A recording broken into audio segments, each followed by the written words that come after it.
It's great. I get more followers on Instagram, and there's a way to sometimes connect it, and then sometimes it just won't. So then I do the old school way. Oh yeah, you just sort of put the camera in front of the. Yeah, you're allowed to do it on Instagram, but then every time it happens, it's just like it gets stuck. So I Oh already yeah. got people, hey fam, I try every week, it doesn't work. Sign up to my YouTube page, and here we go with today's show. All right, let's do it. Let me get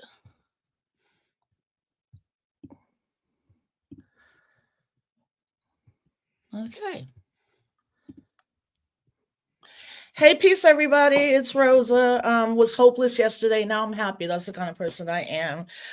Welcome to Disrupt the Chaos. Thank you to our new watchers. Please, please, please sign up to my YouTube page. As I've been telling everybody, um, I don't know how long Instagram, Facebook, Threads is going to exist in the way we think it is. And we have to go back to old school ways of accessing media, i.e., newsletters, sign up to our websites, sign up on YouTube, because that seems to be the platform that um, has not been targeted yet. So please, again, go to my YouTube page, go to my website, rosaclemente.net, sign up for my newsletter. I'm excited about that. I decided I need to write a little bit more, and I'm going to do it through that platform. So, yeah, so I'm super excited. It only took 2 years for it to happen, to have W. Kamau Bell on with us. And I would assume that everybody knows, but just in case some of my cousins and older relatives don't, I will read a bio. W. Kamau Bell is a stand up comedian, director, producer, and dad. For 7 seasons, he was the host and executive producer of the 5-time Emmy Award winning docuseries United States of America. Kamau won a Peabody Award for his Showtime docuseries We Need to Talk About Cosby. He is also the co-author of the New York Times bestselling book Do the Work, an anti-racist activity book. His first book was a memoir with the easy to remember title, The Awkward Thoughts of W. Kamau Bell. Tales of a 6'4" African American, heterosexual, cisgender, left leaning, asthmatic, Black and proud, mama's boy, dad, and stand up comedian. Recently, Kamau directed and produced the HBO documentary 1000% Me Growing Up Mixed. As a stand up comedian, Kamau has recorded 2 comedy specials. The second one, Private School Negro, is available on Netflix. Kamau is also on the board of directors Donors Choose, a nonprofit that helps teachers raise money for class projects, and Live Free, a nonprofit dedicated to ending uh, gun violence and mass incarceration and mass criminalization. Folks should definitely follow Live Free. That's Pastor McBride. Love him. We all love him so much. Kamau is also the ACLU Celebrity Ambassador for Racial Justice, lives in Oakland, has been on Celebrity Jeopardy, and decided not to cancel his show that he just played, or he just was at the Kennedy Center. So again, fam, remember this show, Disrupt the Chaos, is sponsored by Cooperation Jackson as well.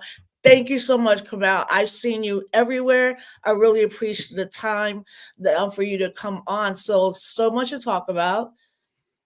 Yeah, first of all, thank you for having me, Rosie. You know, you're one of my heroes, and I consider you a mentor. You have like literally mentored me on television on United States of America That's when we awesome. talked about Puerto Rico, and and your feedback actually changed the show we were making as we were making it, because we did Nice.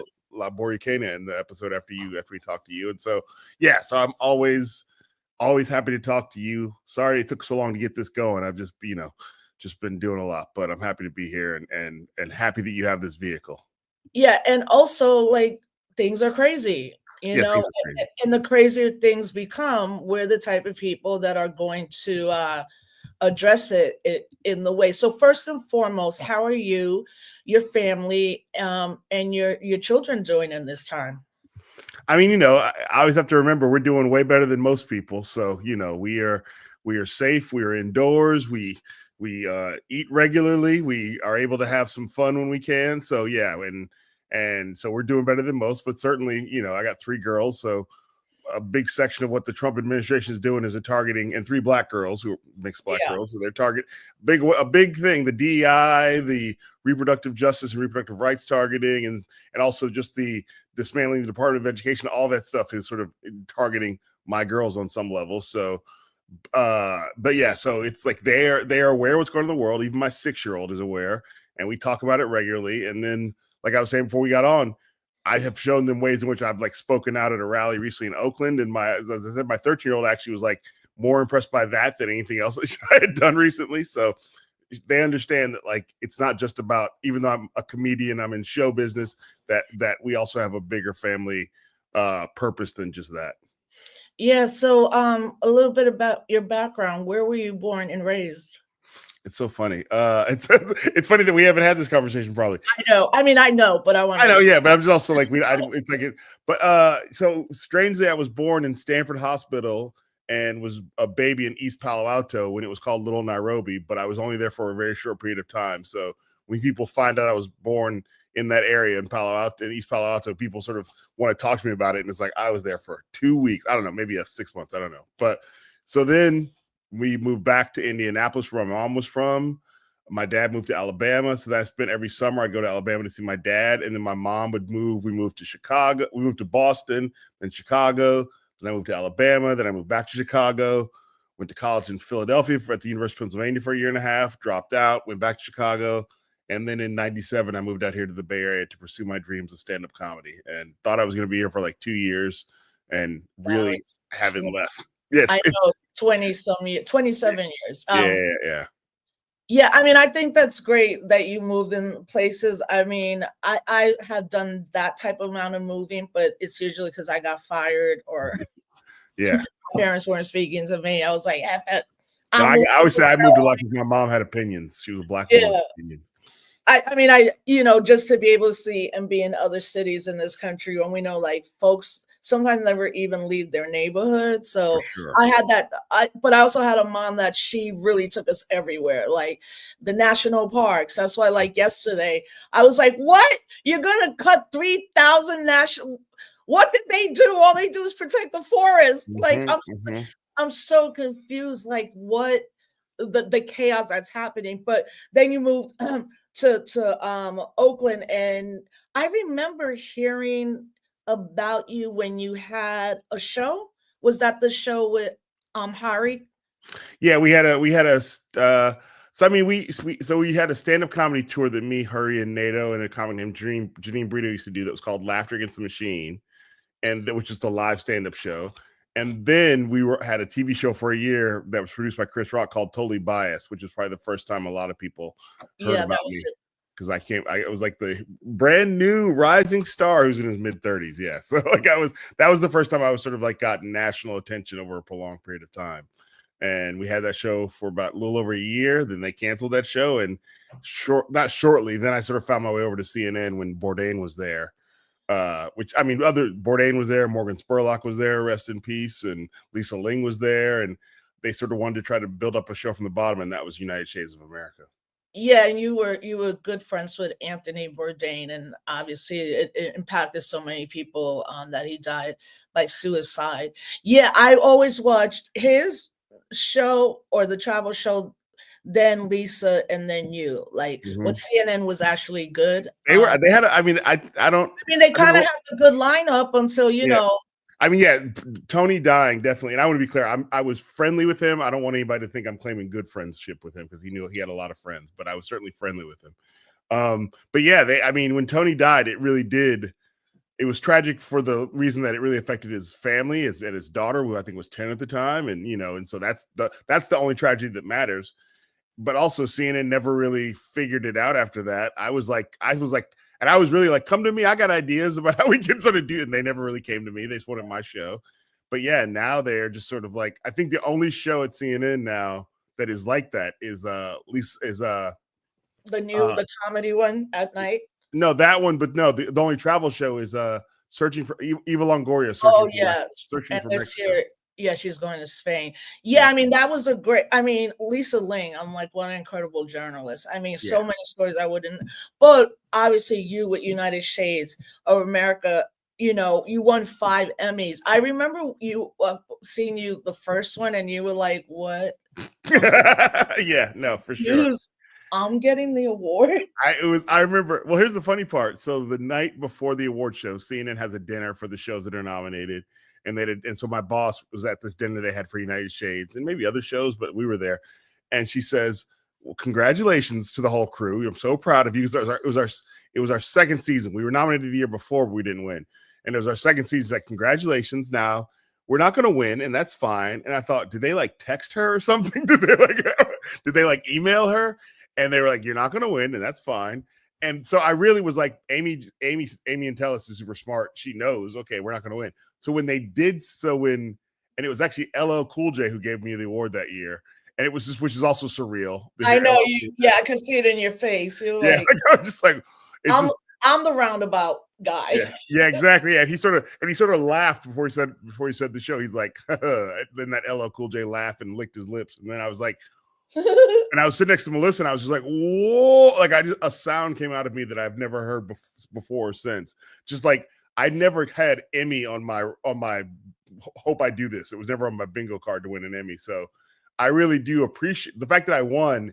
This is those things where you go like, okay, nobody can ever. I mean, they can take the trophy away, but they can't take that away. I am in this business for real, you know. And also, like people. Like, you win 5 Emmys, why would your show get canceled? But at the end, it comes down to the leadership, good or bad, and they don't value it, you know? Like, and it was 7 years. I mean, I've watched every episode, you know? Thank you. And particularly like how you came at it about when you were doing the Puerto Rican and went to Puerto Rico. Anthony Bourdain had done one of his last shows in Puerto Rico too, at La Finca, and that's why I loved his show and yours. It's history, but public history as it's being made.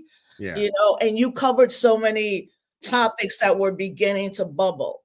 You know, and now if you look back at the show, like everything. You know. It's funny. Like our last season, we really.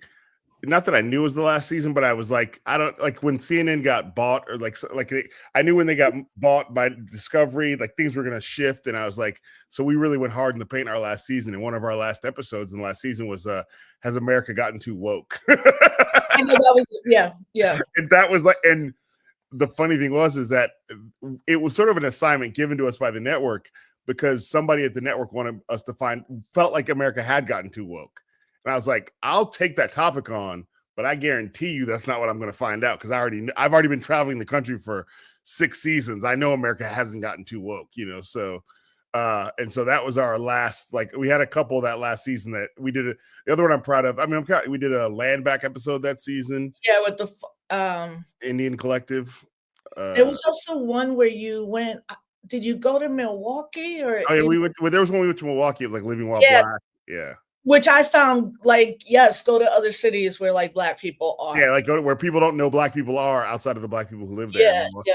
And you know, and then we did one. The last, I think it's the very last episode that aired was in Hawaii, basically telling tourists not to come there. It was over there. And again, CNN was hoping we would say Hawaii's open for tourism again, and tourism is so helpful for the economy. Yeah. But after having been to Hawaii earlier, after having been to Puerto Rico, like I was like, that's not the truth though. So that was another one where they wanted something different, but I delivered what I delivered. And, you know, and I really don't think them canceling me was personal because they also canceled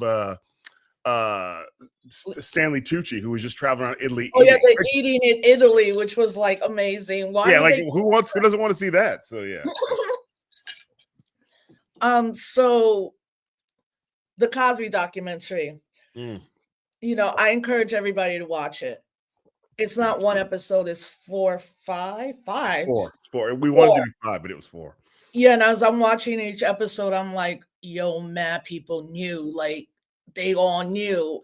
Then you look at your documentary and subsequently what has happened, especially in hip hop, right? Like you still see the pain in the women's faces and also those that work on the set of the Cosby Show. I think that's what makes me angry in all these situations is like, wait, everybody knew or they kind of knew? Yeah, I think there's It was levels. the 80s, not saying that any of it was right, but it was also the 80s. Like, Mhm. very rarely were you ever gonna hear about a woman of color, that had been sexually assaulted by men with money and power, but you took that on. First, what made you take it on, and was it super difficult to get Showtime to say, "This is not 1 episode, it's 5, and we're gonna go really deep into this"? I have to give credit where credit is due. So first of all, like I had been thinking about as I say in the doc, I'm a kid I consider myself at the time to be a child of Bill Cosby. I was like Right. I felt like a Huxtable, you know what I mean? So I was like Vanessa's age when the show started, but I identified with Theo. So so of course, like a lot of people who are around my age or even older, Cosby had been in our lives like Cosby's been in my life my whole life because from the moment I was born, he was already a big star, So, and he was like on kids TV, he was on game shows, he was on late night TV. Everywhere. Yeah, he was everywhere. So, Yeah. so it was like he was just a guy. He was just a part of the fabric of Black America. He was in movies, and so and then I become a stand-up comedian. And part of the thing that inspired me was literally his special himself, where I was like, you can be smart and silly at the same time. You don't have to pick one. It felt like he was doing something I hadn't seen before. And so then of course I become a comedian and it all starts to fall apart. Like in 2004 when the first stories break, but they don't really stick because it's pre-internet really ruling our lives. But it's the first time we sort of go, wait a minute.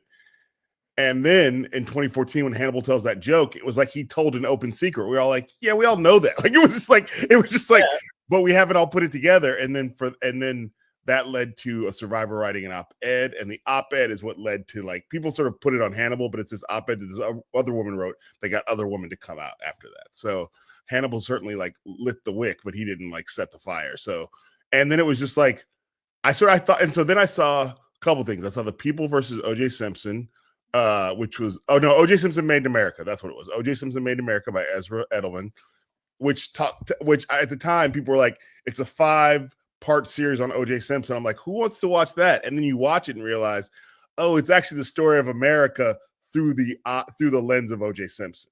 Yeah, and I would encourage everybody to watch Yeah. it because not only was it like an open secret, like kind of same with R. Kelly, right?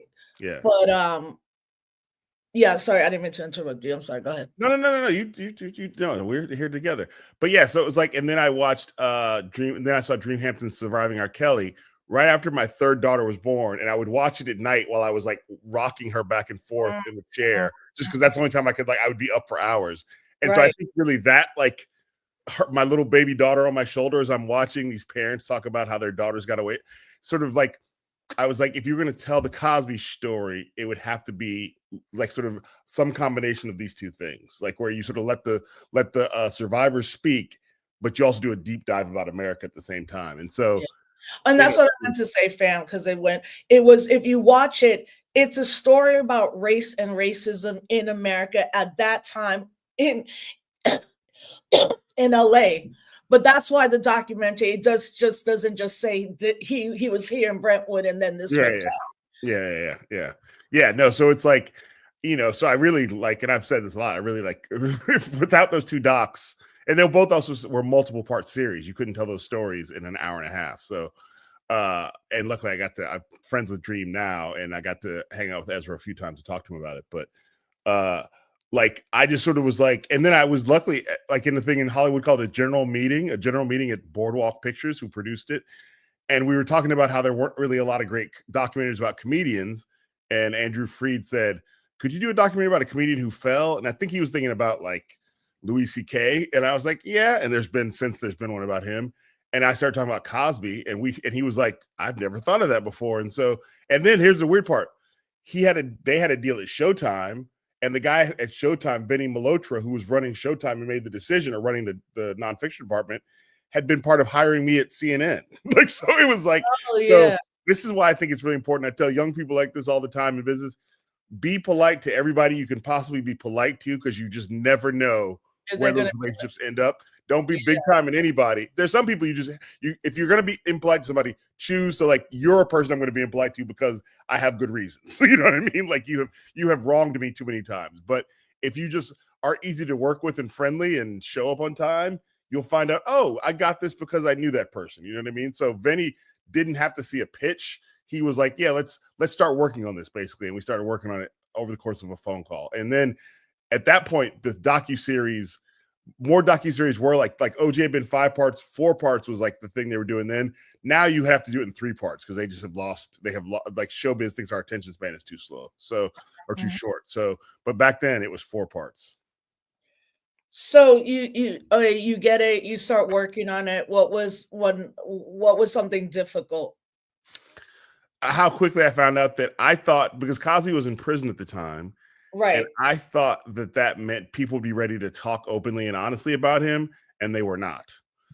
So a lot of, I mean, everybody who's in there is basically probably like 90% of the people he asked. Like, like it wasn't like there was like, so, or not like, there was, and then the people who aren't in there are people that you sort of like, there's people we asked who just were like very clear, who were closer to it than not necessarily, but some people who had worked more directly with him, or certainly anybody you can think of who you would think, why wasn't that person in there, was probably asked and just said, even if they agreed with the perspective I was taking, not everybody did, was just like, it's too much of a minefield to wade into, especially as a Black person in Hollywood, because even if you believe that Cosby is a criminal, it doesn't necessarily do you your bottom line any good to come out and say it in a documentary. You may say it in a passing joke on stage or in an interview, but to come out and do a documentary about it, it becomes too definitive. So a lot of people, I think it's really like, this will screw up my bottom line. This is too dangerous to wade into. And so very quickly I was like, oh, I'm not in here by myself, but I'm in here a lot more exposed than I thought I was going to be. And that's when like Melissa, my wife, who you have met, and Vinny from Showtime and other people were like, I think that means you have to be more in it, Kamau. Like you have to be like sort of the voice of the comedian. Yeah. And although Godfrey's also in there too. But so, and that's when the most sort of scary thing I've ever said into a microphone is when I recorded in my wife's closet, because this also was during COVID. So it was most of the interviews we recorded are on Zoom at a certain point. And you can't tell, and people can't tell, but I know because I was there, because I wasn't there. But in my wife's closet, I said into a microphone, my name is W. Kamau Bell, and I'm a child of Bill Cosby. And I've never been more afraid of saying anything, because I know if I put it directly on myself, then the heat is going to be coming to me. But then later, after it came out, I realized, well, who's the heat supposed to go to? Like, this was your idea. And what it ended up doing is it took the heat off a lot of the survivors, the women who spoke out. Yeah. And one of them, Lily Bernard, has said to this day that she's gotten a lot less hate online since the doc came out, since she was in the documentary. And so, as far as I'm concerned, mission accomplished. Yeah. So that's my wife's dog barking. When you began like your comedy career, did you see, I mean, or know possibly that some other comedians, just like any other business where men with power and what they did, particularly to women, did you ever hear anything? Or it was just like, he's an ass. I'll say this, it was not uncommon when you were working. So I started in the 90s. It was not uncommon to hear about comedy clubs that on pieces of paper, they printed up a piece of paper and there were the rules of the club. And one of the rules would be something to the effect of don't have sex with the wait staff. Now, that's probably not the best way OSHA would want you to do that, but it was that's just a way to say that, like, because comedy clubs are late night activities, because comedians get free alcohol, because the wait staff is with the comedians all week, or just people who come to the club, sometimes they're sort of a little bit of a like, oh, you're the famous comedian, I want to be with you. So it was a part of when I was coming up, a part of the thing that, like, it was hookup culture. And comedians, especially if you went on the road, you would sort of be like, there would be this expectation that, like, oh, you might hook up while you're on the road. And so it was not uncommon. And I'll say this, that's all fine. But the problem is that there's a lot of alcohol involved. There's a lot of power dynamics involved. So many of the hookups are great, but some of the hookups are weird. You know what I mean? And so it was just a thing that was just a part of the culture. And I'll tell you this too, that the Louis C.K. story of him at the Aspen Comedy Festival that ended up being in the New York Times, of him masturbating in front of women comedians, that was like a folktale, like an urban legend that was told. Like, it was just like that crazy time Louis C.K. did. And I knew somebody who had been there, not in the room, but was at the festival at the time and heard about it. And it was just sort of shared as like, oh, that crazy Louis. Right. Doing that crazy thing. So it was not like, there's a little bit of comedy that's like, it's people who who either want to have an arrested state of development or have an arrested state of development. So it leads you to do things that you, as if you're in and not that you should do them in a frat house, but it leads to a lot of like frat house culture that isn't, which is why I think a lot of women who are funny end up going into sketch and other things or comedy acting and not into stand-up comedy, because it doesn't always feel like a safe environment. And I saw that many times. Yeah, and I think for our generation, Generation X, or the hip hop generation, what was often said to women was they're just trying to bring another Black man down. Because I knew, like, going to college in the 90s, that's where I got politicized. And I look back at that time, and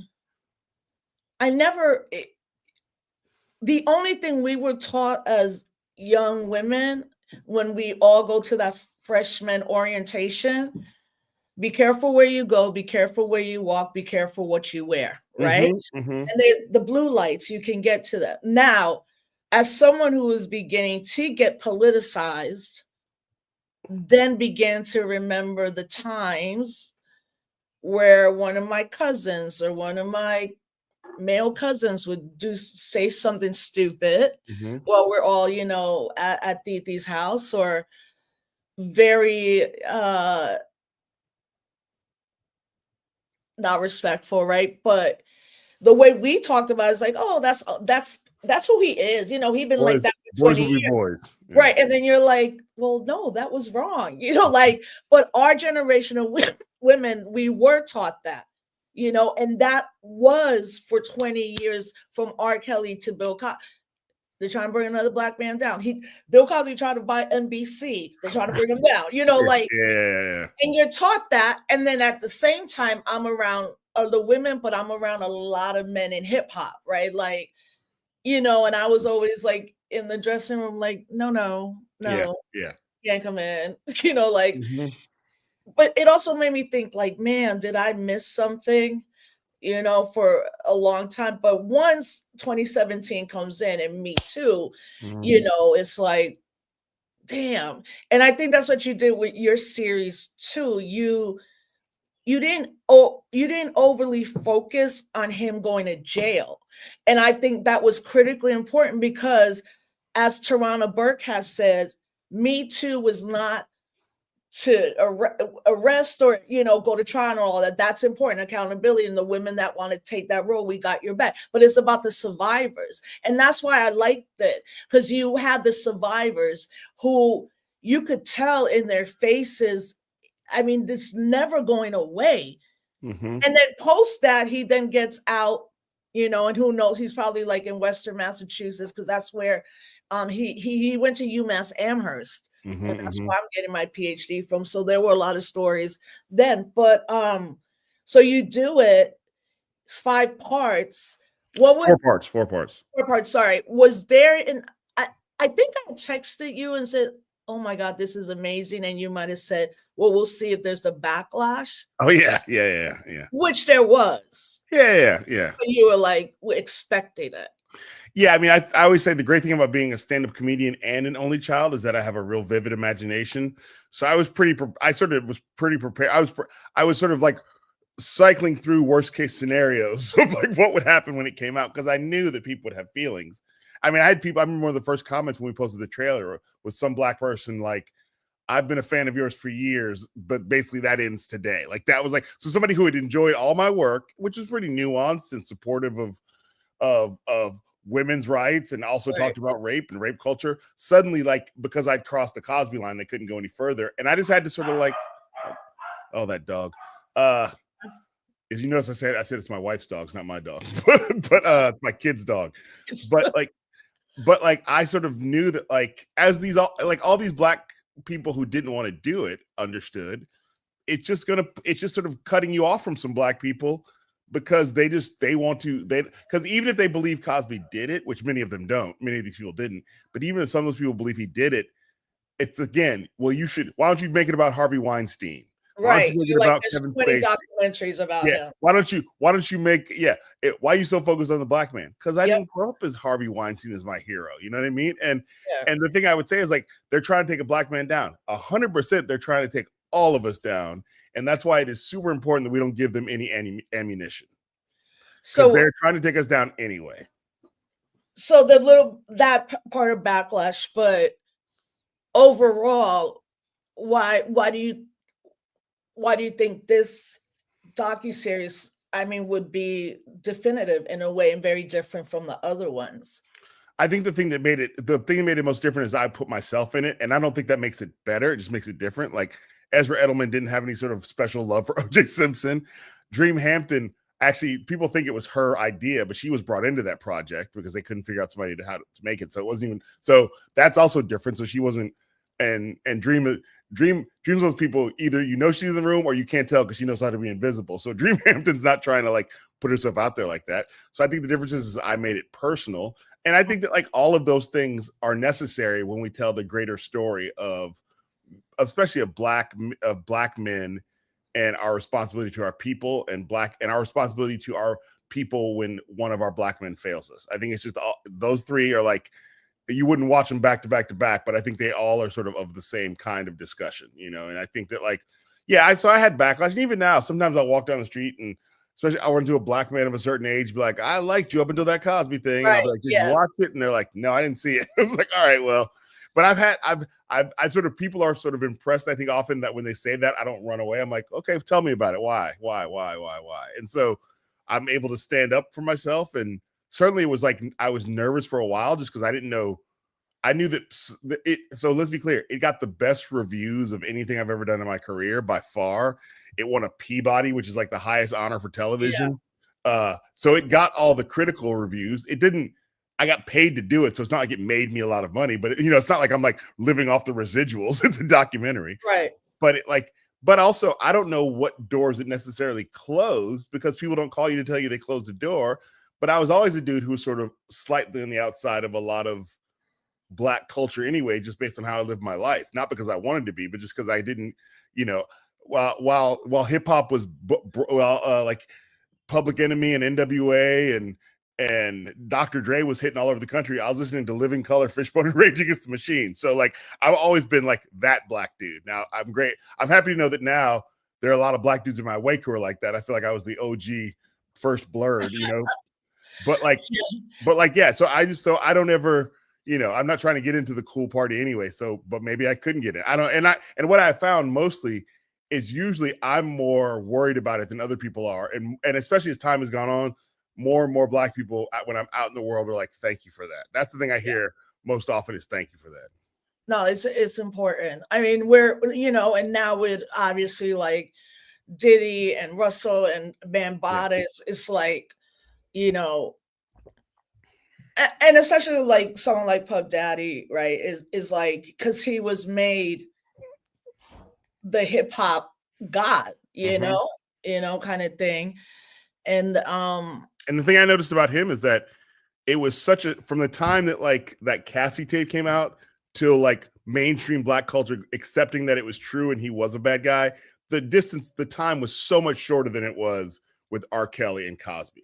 Yeah. Like it was like people just sort of, and I'm not saying he did worse things. I don't think it's because he did worse things. I think it's because people are now like, after sort of like not wanting to believe that Cosby did those things or R. Kelly did those things. Now people are trying to go, wait, if there's all this talk about it and we're seeing it, it actually happened. And so, Diddy got, not that he's been thrown away, but the court of law has found him, the court of public opinion has found him guilty much quicker than they found Cosby and R. Kelly guilty. Yeah, I mean, I think that was the last big name. Mm-hmm. People thought it would be Jay-Z, but that got thrown out, and a lot of people had a good analysis around Jay-Z, like,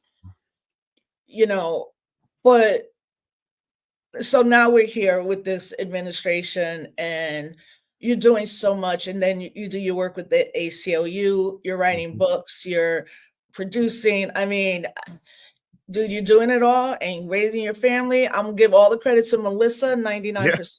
Okay. Yeah, no, for sure. No, I mean you can't. If I was a single parent with these 3 kids, y'all wouldn't hear. You would not be here. So yeah, I think, or also, but I say this all the time. If I didn't have these 3 kids, if I was a single guy who wasn't married with no kids, you probably wouldn't hear from me as often either, because there wouldn't be that sort of like pressure to sort of like there's a pressure to earn a living, but there's also pressure to be a good example for your family. So I think that like if I was just a single comedian out here living my life, I don't think I would have done most of the things I've done. I'd still be doing comedy. And I think I'm just a person who I sort of know that like the industry has never really had my back in a way that they're like, we have to keep him working. You know what I mean? So I have to sort of strike me and my best friend in high school, Jason, would say, strike while the iron is lukewarm, because the iron may not heat up. So I think that like for me, it's like I sort of always keeping my ears and nose open for like other opportunities or other ideas, just because I know that like I'm not just going to like get cast in the next 9 Marvel movies, not because I'm not even auditioning for them. You know what I mean? So I always have to be on the lookout. Yeah, and you're also an activist in your own right, an organizer, right? Like you do so much to uplift a lot of people in a lot of politics. So I mean, like, so Trump wins. What was that conversation like? I was like, oh yeah, Trump. Yeah, so Trump Yeah. wins. So Trump wins, and Mhm. what's that conversation with your oldest child, or that conversation with your wife? Was it more like, oh my God, we knew this? What are we about to do? I mean, I think that it's funny. It feels like it was a year ago I when know. Kamala It was literally president. has been 30 days Yeah, tomorrow. no, it's just like it just feels 30. like I'm it. like, Yeah, is this 2029? And yeah. was No, it seems like it was. because But like I sort of did my part that I could do to sort of like encourage people to vote. But I also was like not a person who was out there like a Kamala stan. And so it was a very sort of difficult period to sort of like, because I certainly had spoken out against Israel's war in Palestine and Gaza. So, and she was never got really totally right on that in many ways. And I'm actually working right now. I'm executive producing a documentary about the uncommitted movement. So which I'm excited to help another filmmaker tell that story. But like, dope. but like, I sort of was like, I hope she makes it across the finish line, and she didn't. And we can all talk about what happened, but we are now have a President Trump. I think for me, it was super. There's a moment of like really with looking at my mom's face is where the sadness comes from, because my mom's 87, and I said this on United Shades, and I hope people understand what I mean. When Trump won, I had this moment of like, man, I wish my mom had died when Obama was president, and I don't mean that at all, but just the fact that it was like that was such a great cultural moment for her, and now she's got Trump twice, and so I really just thinking about her. And then my girls, you sort of go, I sort of had this moment of like, well, at least we're in California. But then the more you look into it, the more you realize all this stuff is going to trickle all the way down. It's not, California's not protected. So there's more infrastructure to sort of stop the chaos, but it's not going to be. So I think even that, I was like, that's being selfish. It's not true. And so then it became about, well, I know what my assignment is. It sort of becomes very clear. Like I have to be as loud and clear and bold and brash as I can physically and emotionally be in this era to help others get there. So like when the Kennedy Center says Trump has decided to be the chairman of the board, I went to Instagram, was like, if he can say he's the chairman, I'm also the chairman. I'm the people's chairman of the Kennedy Center. I started like putting up videos, and it was like, you should cancel to show him that you were like, no, I'm not canceling. He doesn't like it woke. I'm gonna go in there and be as woke as I can be. I'm gonna turn the woke up to 11. So I'm just very clear that like that's my job. That's not everybody's job. And as we learned in the civil rights era, you got your Malcolm X version, you got your MLK version, you got your Black Panther version, you got your Freedom Riders version. There's we're all pulling in the same direction, but we're not all going to do it the same way. So I'm very clear that like, as somebody who has access to like big TV microphones, sometimes I'm going to do everything I can to be as loud and clear about what's going on in this country right now. Yeah, I mean, and also again, like you're an activist organizer, you have a huge following, just as you are, and then being in the Bay Area. So you had this show at the Kennedy Center a couple of days before it. Issa Rae puts out a statement that she's canceling her show that she was supposed to have there, and then Shonda Rhimes left the board, or actually Trump took everybody out. Yeah, there was like, it's like people like, you can't fire me, I quit, but I think they felt it was important to like say, you don't have to ask me to leave. I wouldn't work for you anyway. I think, which I get. And yeah. Yeah. And I mean, I find those things also to be like symbolic, and also, these are not, these are rich people, like rich, like rich. Certainly, Shonda Rhimes. I don't want to watch Pockets. Shonda Rhimes, I'm sure, is rich. Yeah, and so you said too that you did the show, and you also had, when we were talking before, it was helpful for those that work there to see you, like they were like, oh my, thank you, Yeah. I mean, there was like, let me see if I have it in my pocket, but like there was like, and I don't want anybody who's there who still wants a job to get fired. So I've been saying it like this: there may or may not have been people there who were happy that I was performing there. And from the moment that like my opener, Dwayne Kennedy, went on stage, he said, and he's a good friend of mine. He was on Totally Biased. He wrote a United Shades. And the first thing he said was, this may be the last time you see two black guys perform at the Kennedy Center for a long time. True. And the crowd just went, it was one of those laughs that is like more about release than laughter. It's just like, people were just like, and there was a laugh there may have been a laugh among the people who worked there, like, thank God he said it. You know what I mean? Like, I can't say it, but thank God this guy is saying that. And so for me, I felt like, and I said when I started the show, and I don't normally do this, I should normally do it. I was like, look, before we get started, let's give a round of applause for the people who work here, because these people have been working here for a long time. They are not a part of the new regime here. They wanted to put a show on. I wanted them to put a show on. On United Shades, I learned how to say thank you for your service to military people, whether you whether your politics agree with them or not, just thank you for your service. But I stole that, and I've been saying it to lots of people. And so I said from the stage at Kennedy Center, to the people who work here, thank you for your service. Because I think many of us are doing service that we're not getting thanked for. and I think somebody who was working at the Kennedy Center that night, amongst what was going on, is doing service, And I really wanted to make sure they understood that I understood what they were up against. Because they kept checking in with me, like, are you okay? I'm like, I'm fine. I just have to go on stage and do an hour. Are you okay? You got to work. You have to be here, So, and then and I was so, and then after the show, I was like, did I do a good job? I think I did good. I said this. And I wrote a bunch of stuff for the show that night because of everything was moving so fast. And after years of the New York Times, sort of like, they've been kind to me on like the Cosby Project, United Shades, but the comedy reviewer at the New York Times has never liked me. Well, one of the beat writer for the Washington who was at the show, and I didn't know this, and he said, and he gave me my greatest press quote I've ever had. Mr. Bell tore into the president. And I was I screenshot that little thing. I was like, yay, that's my new quote that I'm going to sell the tickets for. If you want to come watch a guy tear into the president, I'm your guy. Yeah, I see it. Mr. Bell tore into the president and talked about white supremacy, nationalized healthcare, oligarchy, fascism, socialism, transgender rights, slavery, kale chips, NASDAQ, and other topics that would presumably qualify as wokey under new management. The comic also guessed at what sort of changes were in tour.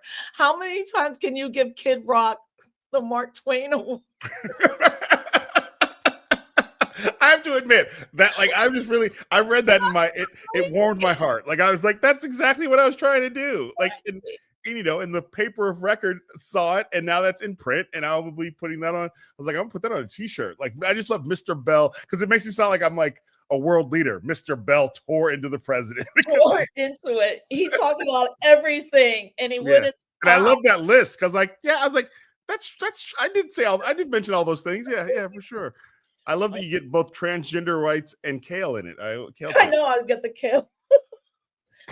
And so I feel like, and I'm writing a piece for Substack, which welcome to Substack, about because everybody's got different thoughts. And I keep hearing from people telling me, you need to cancel your show. I'm like, it was last week, but I'm right. So I want to put all my thoughts down so people understand my whole thinking process, which is not that complicated, but I just want people to know what was going on, and literally also what was literally going on.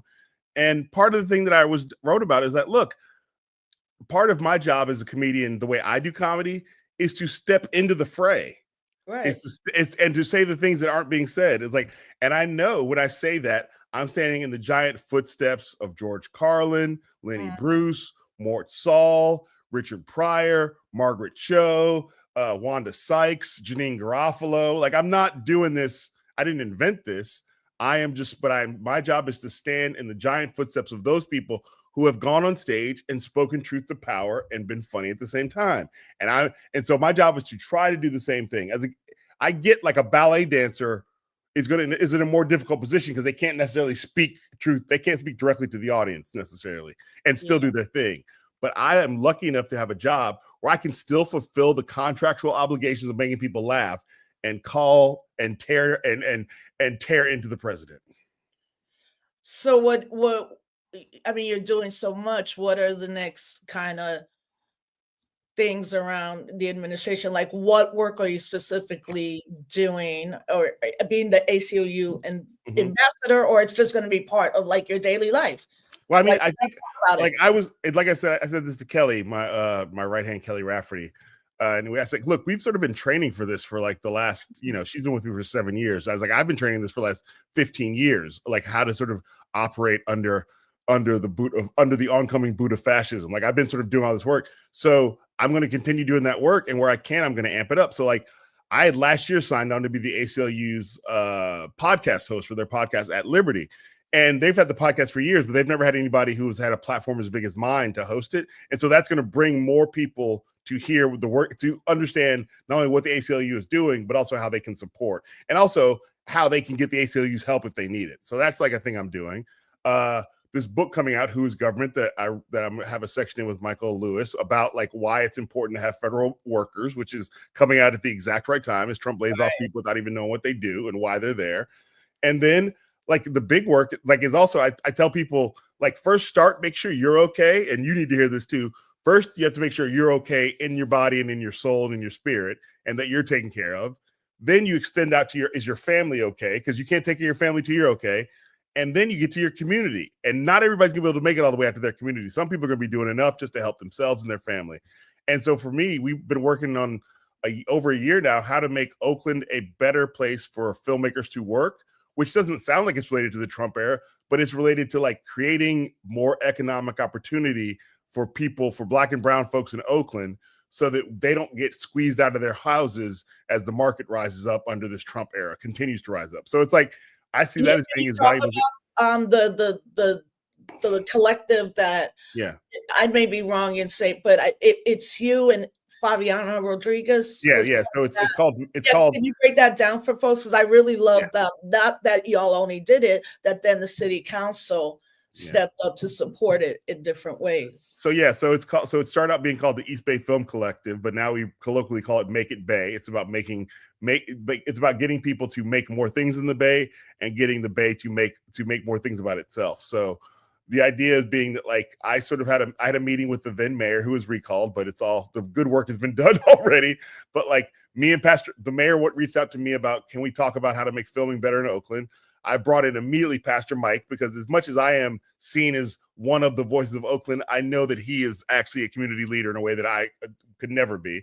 So me and Pastor Mike met with the mayor, and then we immediately I started calling all the filmmakers who either are still living here, like Boots Riley and Cheryl Dunier, Jocelyn Cooper, or filmmakers who are from here who don't live here anymore, but would love to be doing work here, like David Diggs and Rafael Casal from Blind Spotting, and so we just started like slowly reaching out to folks, and then a whole bunch of filmmakers who live here who aren't famous but are working here and want to stay here. And we got the city council to approve the kind of tax incentives and production incentives that like Atlanta has. Like the reason why the biggest movie studio in the country is in Atlanta, because years ago Atlanta gave tax incentives to movie productions, and then Tyler Perry was able to build the biggest movie studio. And Oakland has been trying to do this since before Atlanta did it. Like we could have been Atlanta before Atlanta. I was not. The Wayans tried to do it here. But the city council didn't understand then. But luckily now, because so many of us who live here, like the Wayans weren't from here, which may have hurt them. But because I'm from here, and because Boots Riley's from here, and because we had Pete Nix from Ryan Coogler's company involved, it was an effort that was led by people who are living here, but who also have careers. And they passed the tax incentive. So now if you film in Oakland, it's actually like it's gonna be cheaper for you to film here than to film in LA, and with every, and so it becomes, and you get more production incentives if you hire locally. So you get incentives for filming here, but you also get incentives specifically for hiring people from impacted zip codes, as they say, economically impacted zip codes, which means you're talking about hiring Black and brown folks. So the only issue we have now is that the city doesn't have the money to fund the incentive. So we're going to try to like raise money ourselves to fund the incentive. But yeah, we accomplished a thing that had took years to explain to the city council and finally happened. And because I'm not moving anywhere, we're going to keep working on it. Yeah, and you've also had the support of Steph Curry and that's right. Steph Curry also. And that's good. Like when I saw all those names together, I was like, oh yeah, this is so powerful. Mm-hmm. Because yeah, I mean, it's just when you see the list, it's just like yeah. Now's the thing that's weird if you're not a part of it. It's weird if you're holding out. And we also always wanted to make sure that it was like not just the filmmakers, because I think too many times community organizers feel like Hollywood comes in and says we're going to do this. So that's why Fabiana was from the first phone calls. I called Pastor Mike, and then Fabiana was one of my next phone calls because Fabiana is it's the same as you. Like Fabiana has, whether she knew it or not, she mentored me for years, especially around border issues and immigration issues. And so, I still reach out to Fabiana. Can you explain this to me? Am I doing this right? And so, so Fabiana, it was born and raised here in Oakland. So it's also important to have people who are like born here, not just transplants like me. Yeah. So as we wrap up, I mean, you got the comedy show, your Substack with your writing. It's really good writing, like very thoughtful. That'll be one of your books when you put them all. Yeah, no, it's been really great to have that. Yeah, no, it's so good. So what are the next kind of current things that you're working on? Well, like I said, this book comes out in March. Who is Government, with Michael Lewis and a bunch of other writers. That's going to be Michael Lewis is like every businessman's favorite author, so I'm happy to be a part of it. We're going to promote that. I'm actually going to be back on Celebrity Jeopardy. I won my first episode, so April 2nd I'll be back on again to see if I can win the next episode. We'll see how it goes. And then I'm also in the early stages of actually working on a podcast for the first time, like my own. I'll still be doing the ACLU podcast, but my own podcast where I can sort of do what I want. We're sort of figuring it out right now. Yeah, I mean, there's a million things that I'm sort of like. I'm working on. I'm still developing developing a music documentary that I'm super excited about. That I'll tell you about off mic. But that I'm super. It's like the Cosby doc because it's personal to me, but it's good. It's not about a bad thing. It's about good. It's about good music. So I want to show people this book because it's so fab. It's called Do the Work, and I love it. And look at that. I'm a person that, like, when I'm teaching in college, I'll use like a book like this, right? Yeah. That people only think, oh, that's just like some work. I mean, the lessons and everything is good. And then, so basically when I teach, I'll bring in graphic novels, try to be like, we don't have to, but I started doing some of the stuff and I'm like, that can't be wrong. And then I'm like, God damn it. No, it's wrong. Really. Why did that happen? That was done with my co-author Kate Schatz, and she did. Yeah. So again, especially if y'all work with young people or finding an activity, if you work in a youth center, it's really dope when you look at it. It's just all the art is by artists of color. Some artists who had never been published in a book before. The cover's done by an artist named Marcus Kwame, who's like a highly successful graphic novelist artist, but there's also artists in there who'd never been in a book before. It was designed by a Black woman from DC named Diane Holton, who I saw last week. So we made it as black and brown as we possibly could, because normally a book like that you take to a publishing company, they just hire the white guy who works there to do all the art, and we were like, no, we're not doing that. We're not. And Megan Rapone, who people should know is World Cup champion, Olympian activist, white woman. Since we felt the ground shift, I think we are looking for concrete ways to create change. Then, of course, my favorite show that you've been on, Top Chef.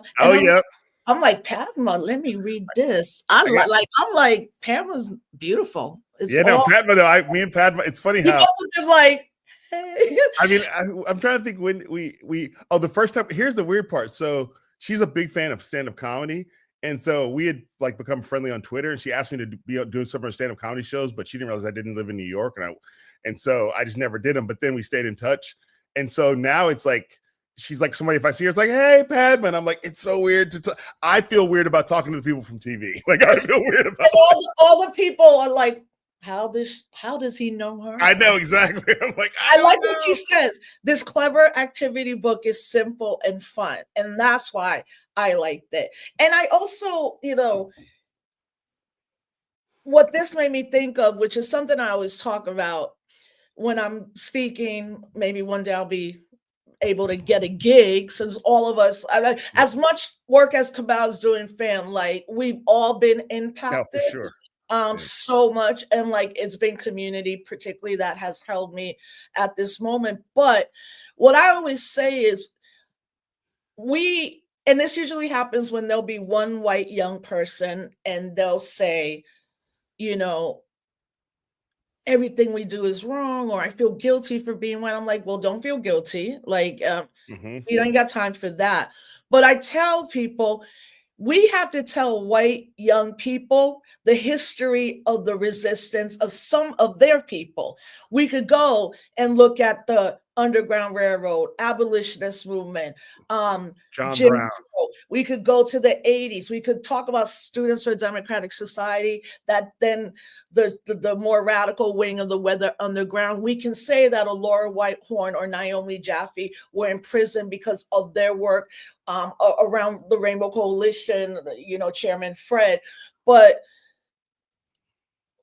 I think that's important. I think it's important to show young white people, like, y'all don't even know that y'all put your bodies on the lines at times, and it's a newer generation, of course, who's like more cognizant of like the space they take up or everything. But every time someone's like, I'm guilty, I'm like, we ain't got time for that. Like, no. I always think there's a story. The one I was thinking. Your mixed race documentary was great too. Yeah, thank you. I mean, I think that like I always think, I think you're right. I think we need to tell those guilty white people, like, look, I always say it like this: a white person feeling guilty about racism is like Superman feeling guilty that he can fly and is super strong and has laser eyes. Like, you better you better put that to good use instead of feeling sad that you're the only one. Like, you better save the world. You know what I mean? So I know. Yeah.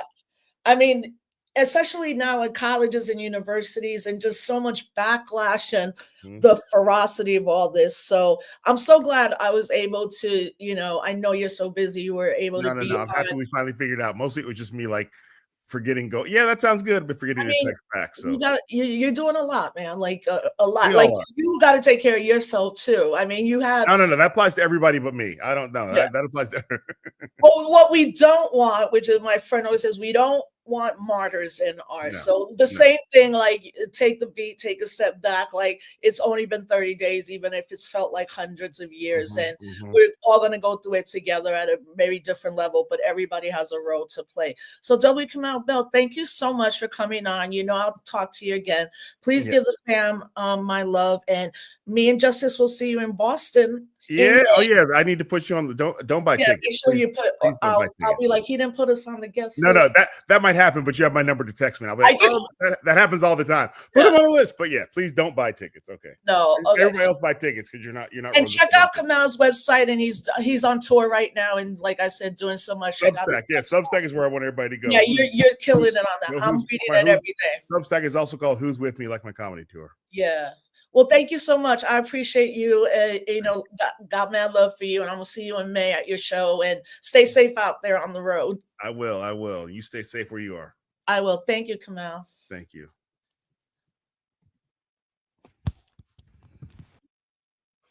Okay, everybody. Hey, let me flip it.